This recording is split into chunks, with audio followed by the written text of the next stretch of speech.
Heureuse de vous retrouver pour vous informer, mesdames et messieurs, bienvenue à cette session d'information à la une de l'actualité.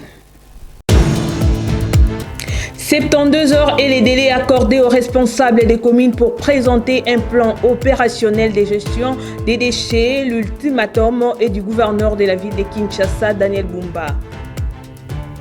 Ce mercredi 9 octobre, l'on célèbre la Journée mondiale de la Poste, axée sur les 150 ans d'engagement pour la communication et le développement du peuple à travers le monde.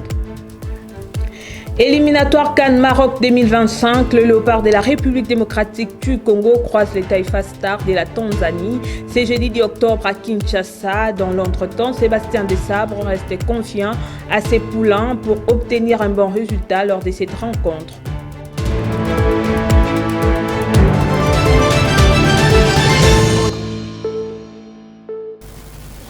Une fois de plus, bienvenue à tous. D'entrée des jeux, nous abordons la rencontre du chef de l'État Félix-Antoine Tshisekedi et les vice-ministres de l'Intérieur chargés des affaires coutumières Mwami Jean-Baptiste Ndézé à la Cité de l'Union africaine autour de la mise en place d'un nouveau chef des chefferies à Rutshuru par le M23. Regardez. Les terroristes du M23 imposent le chaos, violant ainsi toutes les règles coutumières. C'est ces sujets contenus dans un rapport qui a été au cœur de l'audience que le président de la République Félix-Antoine Tshisekedi Tshilombo a accordé ce mardi soir à la Cité de l'Union africaine au vice-ministre des Affaires coutumières. D'après Mwami Jean-Baptiste Ndézé Katourébé, le M23 vient de placer à Rutshuru un nouveau chef de chefferie en violation flagrante de toutes les règles coutumières. Il y a eu profanation de la résidence et donc du Guikari. Le Guikari, c'est la cour royale. Il y a eu profanation du bureau et c'est des faits graves qu'il me fallait dénoncer et ça a été fait au travers d'un rapport. Mais le chef de l'État voulait l'entendre de ma voix et c'est ce que je suis venu faire aujourd'hui. C'est une profanation. Ça fait 2 ans, jour pour jour, j'ai quitté Rutshuru le 22 octobre 2022. Aujourd'hui, nous sommes en octobre 2024. On se pose la question pourquoi le M23 a décidé maintenant de poser cet acte. C'est une façon de montrer qu'ils sont aux abois, qu'ils n'ont plus d'alternative et que l'autorité coutumière que je représente ici et mes 7 chefs de groupement, tous ont quitté leurs entités pour montrer leur désapprobation face à cette énième attaque du M23 qui est soutenue par le Rwanda et l'Ouganda. Un groupe de réflexion dénommé Congo Desk a à cet effet été mis en place pour mieux cogiter, travailler et peaufiner des stratégies. Nous avons décidé d'y travailler au travers de ce Congo Desk qui vient d'être mis en place, ce groupe de réflexion par rapport à ces agressions à répétition qui viennent de nos voisins. Et donc dans un premier temps, il fallait communiquer et montrer très clairement que le gouvernement est solidaire derrière le vice-ministre que je représente ici et que le soi-disant chef coutumier qu'on a placé à Rutshuru est un chef de pacotille qui ne sait plus comment se comporter et donc le Rwanda et l'Ouganda se trouvent coincés du fait qu'aucune autorité coutumière n'est derrière eux pour leurs macabres besognes qu'ils sont en train de réaliser dans les chefferies du Bouicha et de Massissi et d'ailleurs. Des stratégies qui vont trouver appui sur le vouloir vivre ensemble qui caractérise encore et toujours le peuple congolais. Restons à la présidence. Victime des actes délictuels commis par des tiers en son nom, la maison civile du chef de l'État décide de porter plainte contre inconnu au parquet général près la Cour de cassation. C'est les chefs de la cellule de communication à la maison civile du président de la République qui l'a annoncé après avoir déposé cette plainte. Regardez. Le procureur général près la Cour de cassation pour déposer au nom du chef de la maison civile, une plainte de la maison civile contre un inconnu. Pourquoi la plainte? Parce que depuis quelque temps, et vous le savez bien, il y a multiplication, recrudescence d'actes délictuels qui sont commis par des tiers, mais au nom de la maison civile. Le tout dernier acte, c'est le document que vous avez vu en ligne en fin de semaine passée, qui ressemblait à une correspondance qu'on assimilait à un courrier du chef de la maison civile adressé au secrétariat général au développement durable, je crois quelque chose comme ça, pour recommander deux messieurs à l'affectation et le document présentait ces 2 messieurs comme neveux du chef de l'État. Alors que ce document a tout faux, que ce soit dans la forme, que ce soit dans le fond. Dans le fond. Le cachet, c'est un faux cachet. La signature n'est pas conforme à la signature du chef de la maison civile. Les deux messieurs qu'on recommandait ne sont connus ni de la maison civile, ni de la famille du chef de l'État. Et donc cette fois-ci, on a décidé que c'en était un peu trop et qu'il fallait saisir donc les instances judiciaires. C'est comme ça que la maison civile a décidé de déposer plainte aujourd'hui, plainte contre l'inconnu. Changeons de chapitre. Après son adoption à l'Assemblée nationale, le Sénat a voté mardi dernier, lors d'une séance plénière, le projet de loi portant autorisation de prorogation de l'état de siège dans le province de l'Ituri et du Nord Kivu pour permettre aux forces de défense et de sécurité d'anéantir l'ennemi et promouvoir la paix. Après l'Assemblée nationale, c'est le tour du Sénat. Sur 109 membres qui composent la Chambre haute du Parlement, 75 sénateurs ont pris part au vote du projet de loi portant autorisation des prorogations pour la 83e fois de l'état de siège au Nord Kivu et en Ituri. 72 ont voté pour, 2 contre et 1 personne s'est abstenue. En effet, dans les cadres d'évaluation sur l'état actuel de sécurité dans l'est du pays, cet état d'exception est prorogé tous les 15 jours. La dernière remonte au 20 septembre 2024 et a expiré le 8 octobre dernier. La présente prend cours le 9 octobre afin de permettre aux forces de défense et de sécurité d'anéantir l'ennemi, promouvoir la paix et de faire face aux multiples incursions et attaques des terroristes et autres forces négatives. Le texte de ces projets de loi présentés à la séance plénière pour un second examen est constitué de 3 articles, notamment l'autorisation, l'abrogation des dispositions antérieures et l'entrée en vigueur. Par ailleurs, en ce qui concerne le problème des moratoires sur la peine de mort, 2 sénateurs ont sollicité l'apport du gouvernement. Conformément à l'article 35 alinéa 1er du règlement intérieur du Sénat, le président de la Chambre haute du Parlement, Jean-Michel Samalou Kondé, a clôturé cette rencontre par le rapport de sa dernière mission effectuée à Malabo en Guinée équatoriale dans le cadre de la 11e réunion consultative de l'Association des Sénats, Shura et Conseil équivalent d'Afrique et du monde arabe. Le Rwanda conditionne son retrait à la neutralisation des FDLR et rejette toute clause de responsabilité dans un éventuel accord de paix. Voilà les raisons évoquées par la ministre d'État en charge des Affaires étrangères, Thérèse Kaikwamba, bloquant le processus de paix de Luanda. C'était lors de la réunion du Conseil de sécurité des Nations Unies. Suivez. Madame la Présidente, distingués membres du Conseil, le processus de Luanda, quant à lui, initié en 2022 pour répondre à cette crise, expose les limites de l'accord-cadre à garantir la pleine responsabilité des signataires.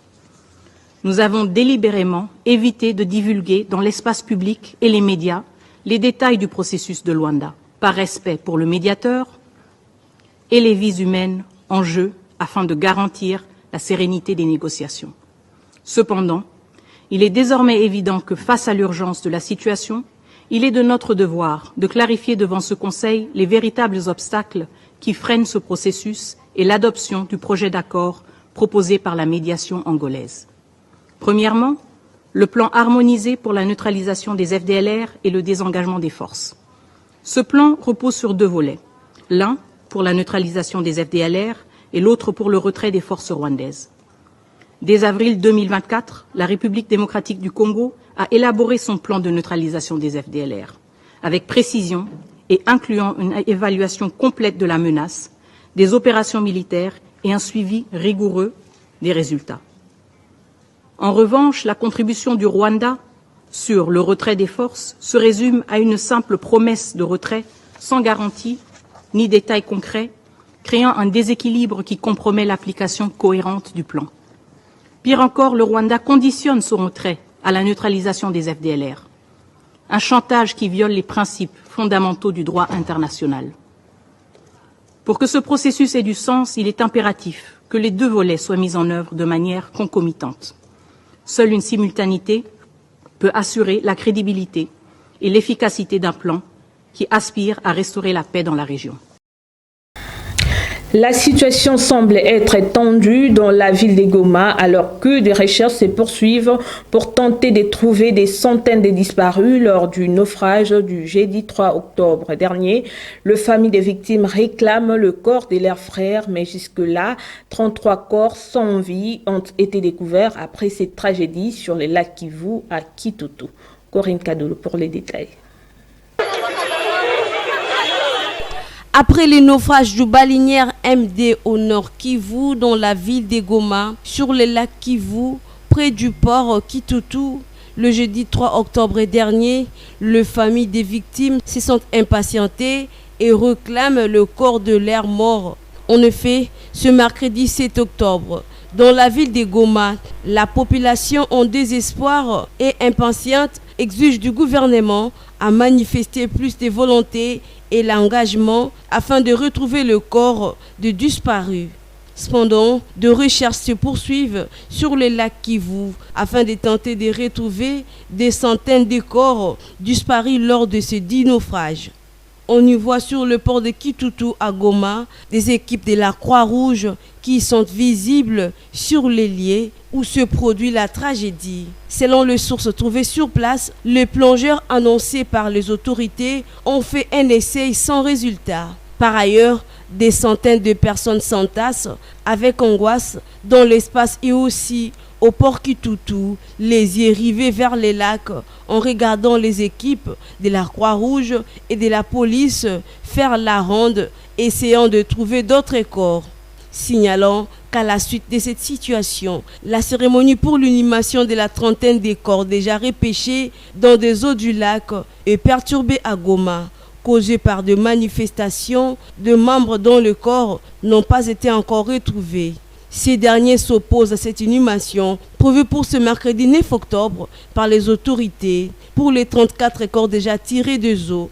Par contre, les autorités venues de Kinshasa pour appuyer les efforts de celles de province avaient déjà donné la permission aux familles des 34 corps déjà retrouvés de procéder à l'inhumation de leurs frères et sœurs victimes de ces naufrages.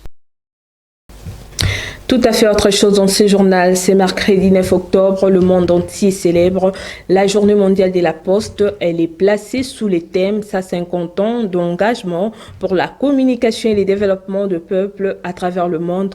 En République démocratique du Congo, le ministre des Postes, Télécommunications et Numérique, Augustin Kibasa-Maliba, a dans son discours évoqué plusieurs défis financiers et infrastructurels auxquels la Poste congolaise fait face et les efforts que fournit le gouvernement pour la redynamisation de cette entreprise étatique. Mesdames et messieurs, au fil des années, le rôle de la Poste a considérablement évolué, passant d'un service exclusivement axé sur l'acheminement du courrier vers des services hybrides de type numérique et interconnectés afin de s'arrimer aux besoins sans cesse croissants de la clientèle. C'est ici l'occasion de saluer le progrès réalisé par l'Union postale universelle grâce à son engagement indéfectible à s'adapter aux évolutions technologiques en accompagnant les États dans la modernisation de leurs systèmes postaux tout en préservant l'accessibilité pour les citoyens les plus vulnérables. Sur le continent africain, particulièrement en République démocratique du Congo, les services postaux ont joué un rôle crucial dans la promotion de l'inclusion financière, la facilitation des échanges commerciaux et le soutien à l'entrepreneuriat. La Poste était le deuxième service pourvoyeur des recettes publiques après la Générale des carrières et des mines, GECAMIN. La réforme du cadre légal en 2002 qui consacre la libéralisation du service postal a mis fin au monopole de l'opérateur public des postes. Malheureusement, l'absence des infrastructures en énergie électrique et en réseau et équipements de base n'ont pas permis de doter notre pays d'un réseau postal moderne et équipé. Les bureaux de poste disséminés dans le pays n'ont pas relevé le défi de la modernisation des services. Paradoxalement, l'implémentation des infrastructures de base, de télécommunications et des TIC ont permis de développer des services hybrides susceptibles de relancer les produits de la Poste. Poursuivons par cette information, une réunion sur la relance des travaux de réhabilitation des artères de la ville de Kinshasa s'est tenue mardi dernier entre le ministre des Finances Doudoum Fouamba et le gouverneur de la ville de Kinshasa, Daniel Bumba, pour finaliser le projet 3 communes et 5 artères visant à réhabiliter 49 km de route dans la capitale congolaise en vue de réduire les embouteillages.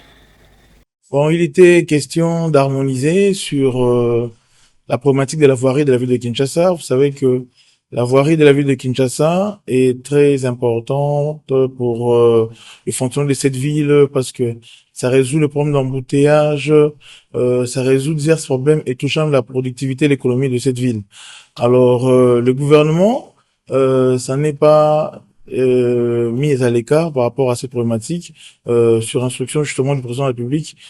Qui veut justement faire de Kinshasa une ville très assainie et qui s'implique totalement dans le rayonnement de cette ville, a instruit et il y a une dynamique aussi auprès du Premier ministre que nous avons vu aujourd'hui à l'exécution, le ministre des Finances, Excellence Doudou Fouamba, qui a justement mis autour de la table les experts de divers institutions ainsi que les opérateurs privés pour que nous puissions harmoniser la question des relances de travaux.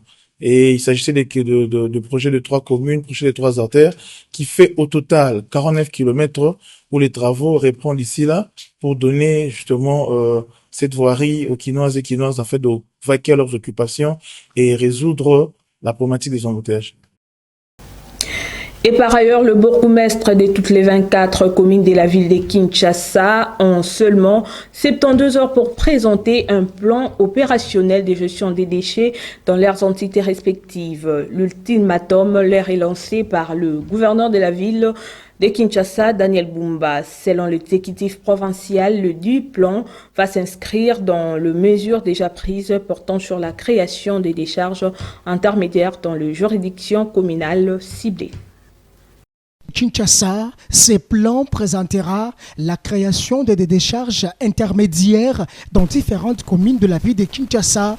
Les décharges collectées seront transférées à des décharges finales, notamment à Lansele, Maluku, Mongafula et Ngaliema, dont la construction est programmée dans l'entente de la réouverture du centre d'enfouissement d'Mpassa, fermé depuis 8 mois sur décision du procureur général de Kinshasa, Matete.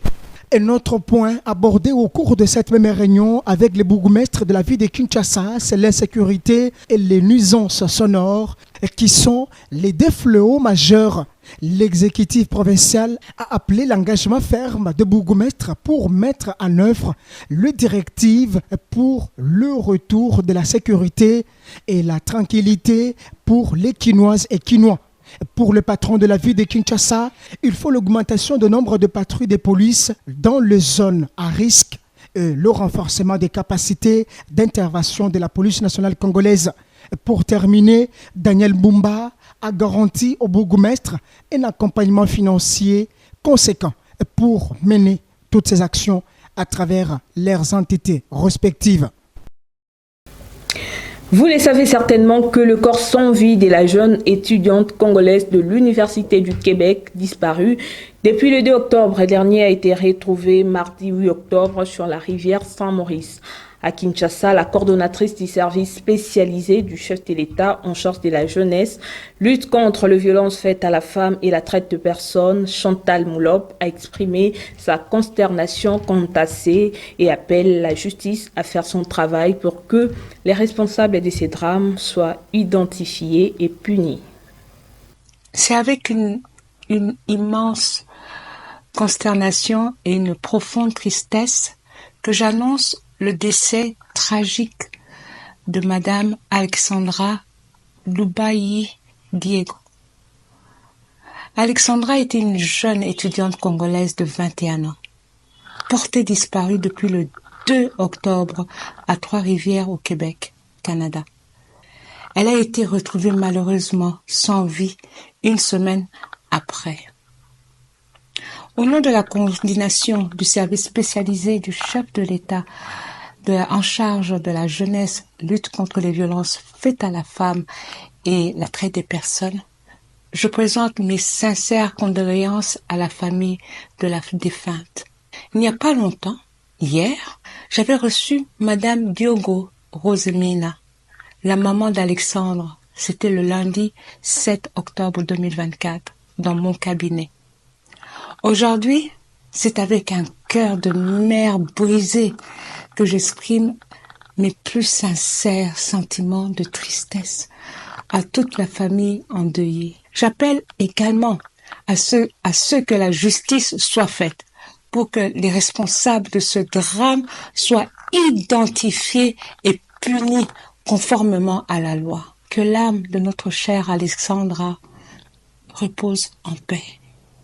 La participation de la République démocratique du Congo au 19e sommet de la francophonie à Paris en France était une belle opportunité pour le pays de Félix Tshisekedi d'éventer davantage ses valeurs culturelles et la diversité de ses ressources naturelles. Mais un regret pour le président français qui allait jouer un mauvais plan contre la RDC. Affirmation faite par Herman Tumba, libre penseur. Regardez. Oui, normalement, le chef de l'État ne devrait que répondre à cette invitation lui lancée par les organisateurs de cette session de la francophonie qui s'est tenue en France. Il ne devrait que répondre tant que chef de l'État. C'était aussi les lieux qu'il devrait représenter les pays et aussi notre pays, le Congo, à la francophonie. Malheureusement, les choses ne se sont pas déroulées telles que nous l'attendions. Parce que le chef de l'État arrivé là-bas, il a été accueilli par monsieur qui le président français, Macron, sa femme, et puis la Rwandaise qui était à côté. Et imaginez-vous, le président descendant de son véhicule, voyant cette dame, la colère avait déjà animé sa tête. Et pour preuve, vous voyez, il a salué cette dame-là comme ça et les accolades, il a donné à Macron et son épouse. Et voilà, le piège qui devrait être fait par Macron pour chercher à réunir Kagame et notre président, le président Félix Tshisekedi, avait échoué. Parce que la France est bel et bien derrière le Rwanda. La France est bel et bien parmi les gens qui sont en train de massacrer les Congos. Parmi les gens qui sont en train de massacrer les Congos. En justice, sachez que le premier président de la Cour d'appel du Olomami, Emmanuel Tombo, ainsi que le deux juges Moïse Kibambi et Nicolas Ochoudi ont été condamnés à 7 ans de prison ferme accompagnés de lourdes amendes. Ce verdict est tombé mardi dernier à la Cour de cassation. Selon la Cour de cassation, à travers sa décision prononcée, leur condamnation est due à la mauvaise probité dans l'exercice de leurs fonctions. Le procureur général, après la Cour de cassation, Firmin Vendée, a exprimé sa satisfaction à l'issue du procès. Selon la même source, cette condamnation est encore un signal fort à l'ensemble du corps judiciaire en République démocratique du Congo. Il a aussi souligné son engagement à poursuivre sa lutte contre les antivaleurs qui minent encore la magistrature en RD Congo, un comportement qui va à la rencontre des objectifs du président de la République démocratique du Congo. Le ministère public s'est déployé corps et âme pour faire venir à Kinshasa tous les magistrats qui étaient concernés par le fait de la corruption, principalement les juges de la Cour d'appel de Olomami à Kamina. Aujourd'hui, le verdict est tombé. La forte peine de 7 ans de secrétaire pénal principal, accouplée aux peines complémentaires. Je dois dire que je suis satisfait dans la mesure où c'est encore un signal donné aux magistrats qui doivent absolument entrer dans les rangs. Dans les rangs, selon la vision du chef de l'État, je dis bien. Et nous sommes décidés à aller jusqu'au bout, à en découdre avec toutes les antivaleurs qui gangrènent encore la profession de la magistrature. Pour moi, le ministère public, vous avez suivi, ils ont été condamnés en premier et dernier ressort. et cela me va.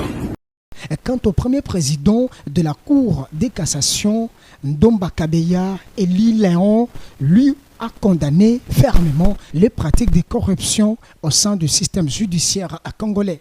Rappelons que tout est parti d'un enregistrement audio qui est devenu viral sur les réseaux sociaux. Dans cet enregistrement, les juges de la cour d'appel du Haut-Lomami s'est disputé une somme de 35 000 $. Le ministère public s'est saisi du dossier pour ouvrir une enquête et ces 3 magistrats ont été transférés à Kinshasa, à la Cour de cassation, pour y être jugés. Parlons de l'EPST Kwilu, l'intersyndicale des enseignants de cette province éducationnelle du Kwilu 1 poursuit sans relâche la grève malgré la rentrée des classes depuis le 2 septembre pour l'édition 2024-2025. Après une assemblée générale d'évaluation, ces grévistes exigent le respect du mot d'ordre par tous les enseignants.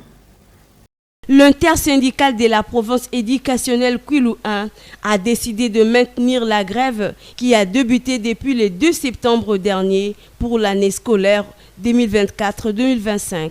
En effet, ces enseignants membres de l'intersyndicale du Kwilu 1 ont décidé de poursuivre leur grève jusqu'à nouvel ordre et demandent aux parents de garder leurs enfants à la maison. Selon leurs revendications, ces derniers du secteur d'enseignement Kwilu 1 justifient la grève par la non prise en compte de leurs revendications par l'autorité gouvernementale, notamment la levée de la mesure de suspension préventive du syndicaliste Mongué Etienne, la paye de 50 000 francs promis par le gouvernement et 20 000 francs congolais de la prime de la gratuité pour le mois de septembre, la prise en charge des nouvelles unités non payées.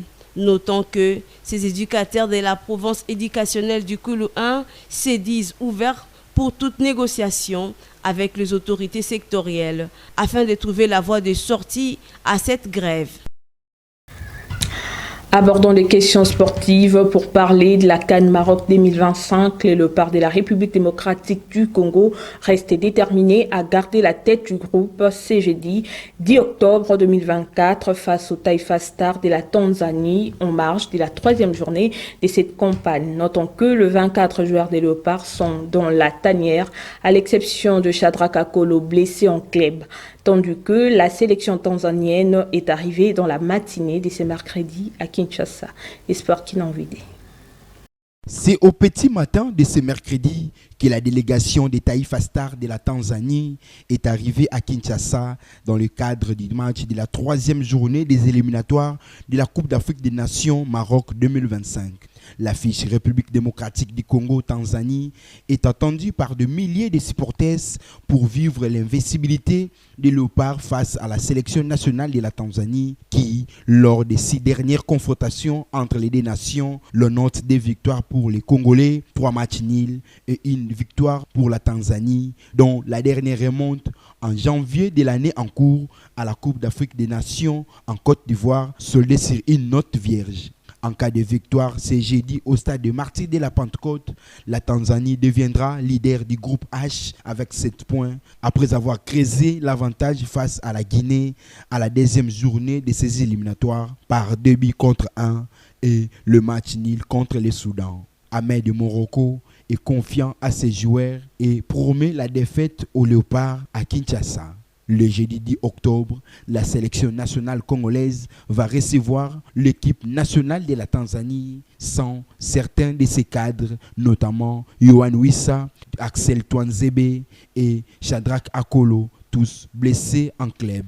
La victoire à domicile ce jeudi ouvrira la fenêtre aux hommes du technicien français Sébastien Desabre pour la phase finale de la prochaine CAN au Maroc. Et lors de la traditionnelle conférence de presse d'avant-match, les sélectionneurs managers des Léopards de la RDC, Sébastien Desabre, reste confiant à ses poulains et rassure un bon résultat ce jeudi face à l'adversaire de Congolais. Nous, on est lancé, comme je l'avais dit la dernière fois, dans une première compétition, c'est celle de se qualifier au bout de 6 matchs. On est bien lancé dans cette campagne.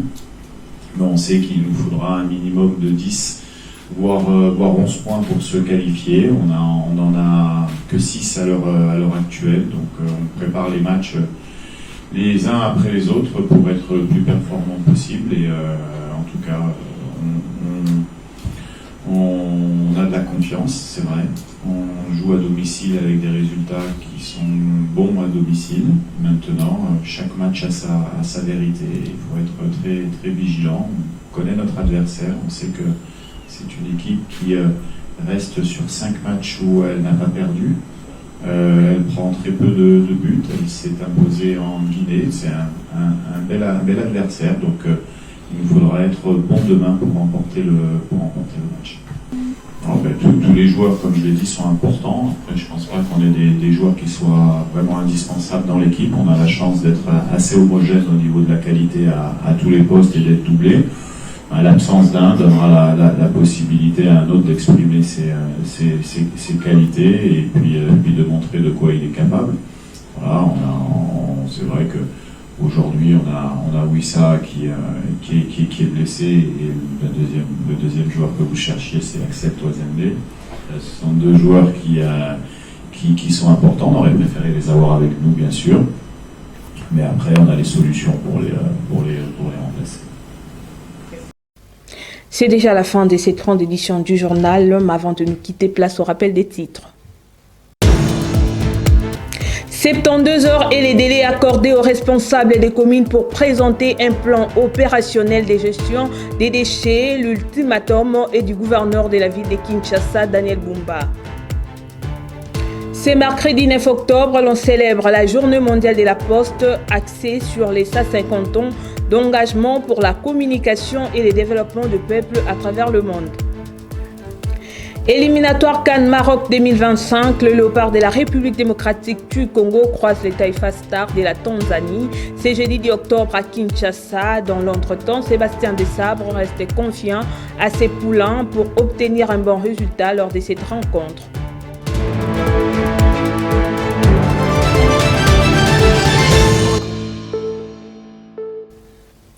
Merci de votre attention soutenue. Restez branchés sur Kinactu Télévision, votre chaîne des prédilections.